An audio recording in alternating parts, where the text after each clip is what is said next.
But we already know what you are going to do, don't we? Already I can see the chain reaction. The chemical precursors that signal the onset of an emotion designed specifically to overwhelm logic and reason. An emotion that is already blinding you from the simple and obvious truth. She is going to die, and there is nothing you can do to stop it. Alright, Shalom. I want to give all praises to Yahweh, Bahashem, Yahweh Shai, that once the apostles of great millstone, and salutations to you sincere laborers out there, pushing this truth and all sincerity and faith and honesty. Alright, as you can see in post-production, that was a movie from the scene Matrix Reloaded. You know, I recently watched The Matrix, so, you know, Spirit just led me to watch the second one. You know, I watched that movie, you know, every once in a while to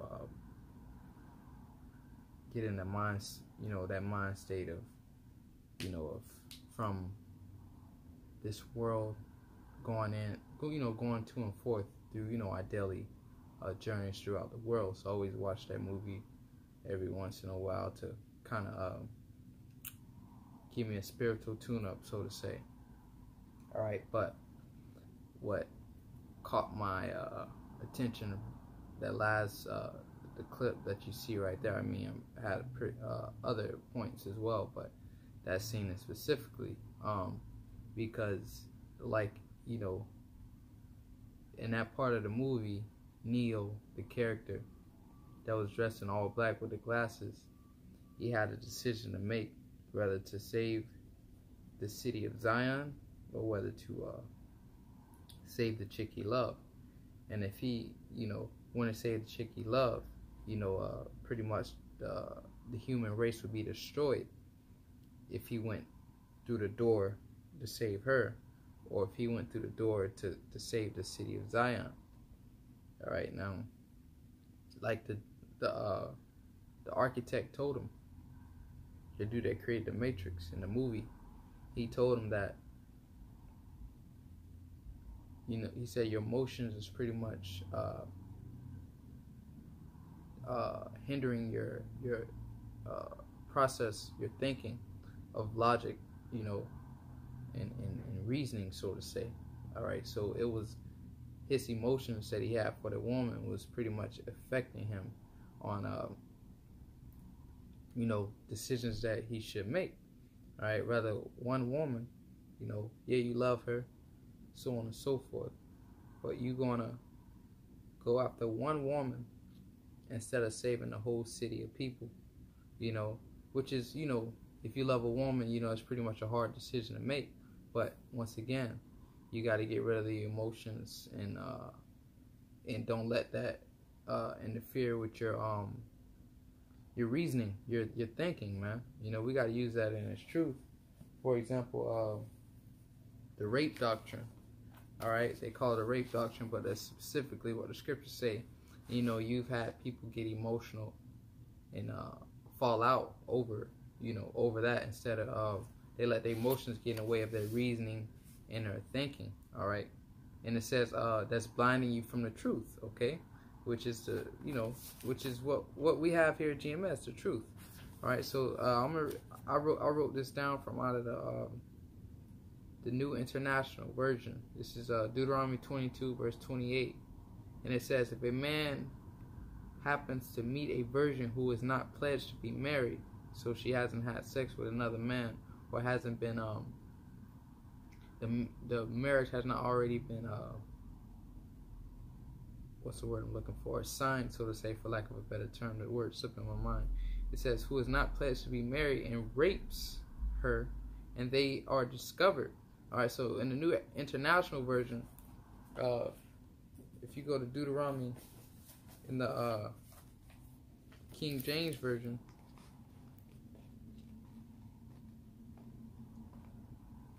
bear with me.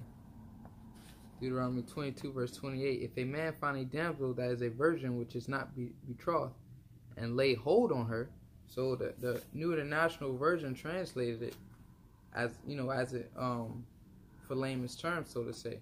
He said, who if a man happens to meet a virgin who is not pledged to be married and rapes her, and they are discovered. So in in the King James version, saying lay hold on her. So we here at GMS, we get the deep understanding. We drawing out those deep waters, man. All right. It says and lie with her, and they be found. Then they lay with her shall give unto the damsel fathers 50 shekels of silver. It didn't say they shall be put to death. All right. It says back in the New International Version, it says who is not pledged to be married and rapes her, and they are discovered. Verse 29, he shall pay her father 50 shekels of silver. He must marry the young woman, for he has violated her. He can never divorce her as long as he lives. So it didn't say he shall be put to death. And that's the New International Version where it says rape. Actually says rapes, man. All right, so once again, people have fallen out over that. People have said, oh, GMS a rapist, and so on and so forth. The elders never taught us to go out there and do these laws, all right, do this law in particular, because under the certain circumstances we are in now, under Esau's captivity, all right, we will be put in jail if we've done that, all right. And apparently none of the men of GMS have done this act, so therefore we haven't been locked up for any of these false accusations they say. They, per se. All right. But like the thing is with Lucifer, Elder Tahar made a video, people emotions. He didn't make a video, he was out speaking, I believe. Once again, people let their emotions and prohibit their reasoning and logical thinking. All right. Like he said, oh, we're the Luciferians. All right. Lucifer just means light bearer. All right. The not Yahweh Shai say we are the light. All right. Yahweh Shai say we are the light unto the Gentiles. So we are the light bearers. All right. That's what Lucifer means, light bearers. So you got people that get emotional.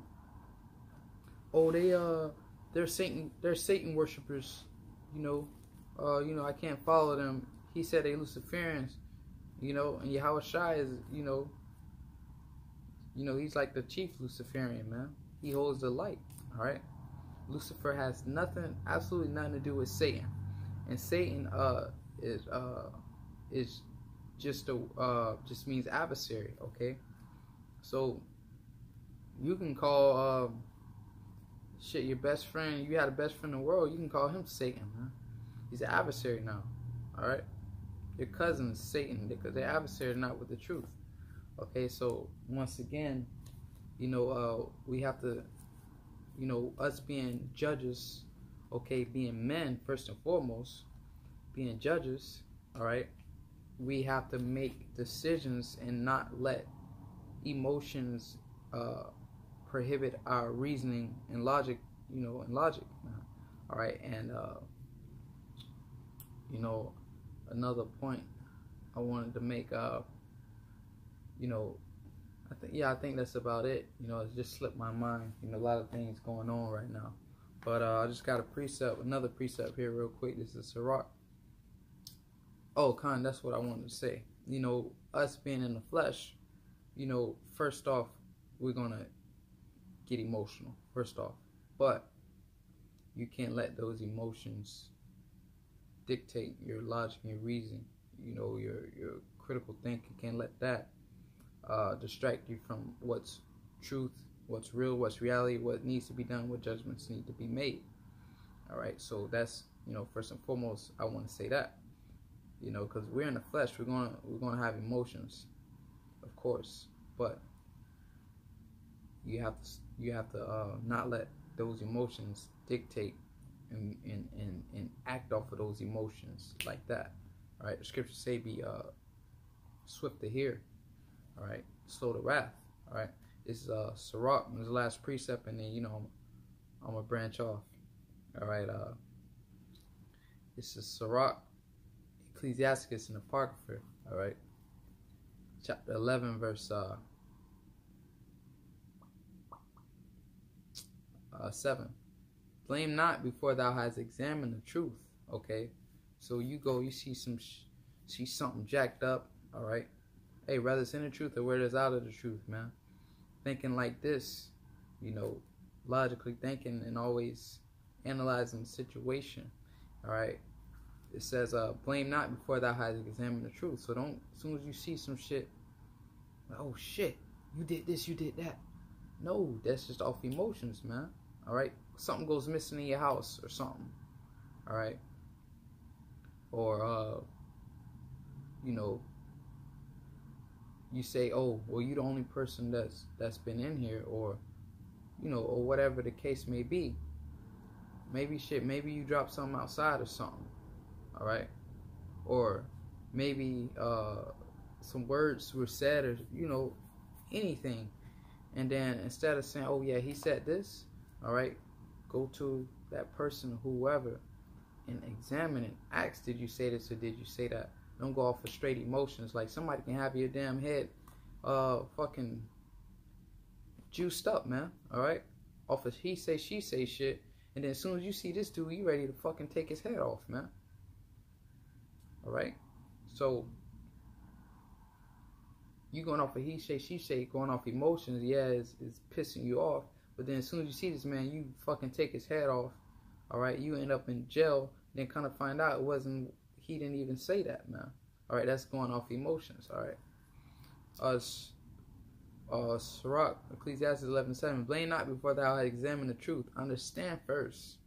All right, and then rebuke. All right. So, you know, that's you know, certain doctrines in the truth, man, such as the rape doctrine is, you know, is a big stumbling block. All right, worshiping Yahweh Shai, that was a big stumbling block. All right, so, you know, once again, don't let your emotions pull you out of this truth, man. All right, we're men here, and this is the way the Lord is preparing us and scoping us and, you know, making us to be judges. Ultimately, we're gonna be judges, man. You that believe part elect, if you believe out of 144,000, Yahweh Shai said, "Ye shall sit in a regeneration with me, judging the 12 tribes on the thrones, sitting on the thrones, judging the 12 tribes of Israel." All right, so we're judges, man. We're gods, all right. So judges, you know, judges think with logic, reasoning, okay, understanding.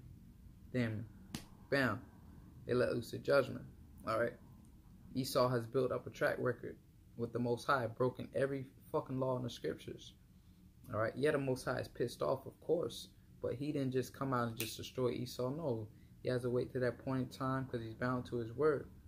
All right. Then, bam. Yeah, he gonna execute that judgment with fierce anger, but it's already been processed. It's already done, man. All right. Okay, so yeah, let's say you do get angry, right? Yeah, you're pissed off, but you think of the best situation first. Okay, then you can kind of channel that anger where it needs to be channeled. All right, you don't want to just, you know, explode. You can channel that anger. All right, because, you know, the scriptures say, "Be angry, but sin not." All right. You know, that's pretty much all, you know, I wanted to say, man. You know, pretty much don't let your emotions, you know, mess up your judgment. Stay out your emotions, man. All right. But with that, man, you know, Lord willing, brothers edified. I want to give all praise to Yahweh, Ba'ashem, Yahweh Shai, the one stout apostle, great millstone. Salutations to you sincere ladies out there, pushing his truth in all sincerity and faith and honesty.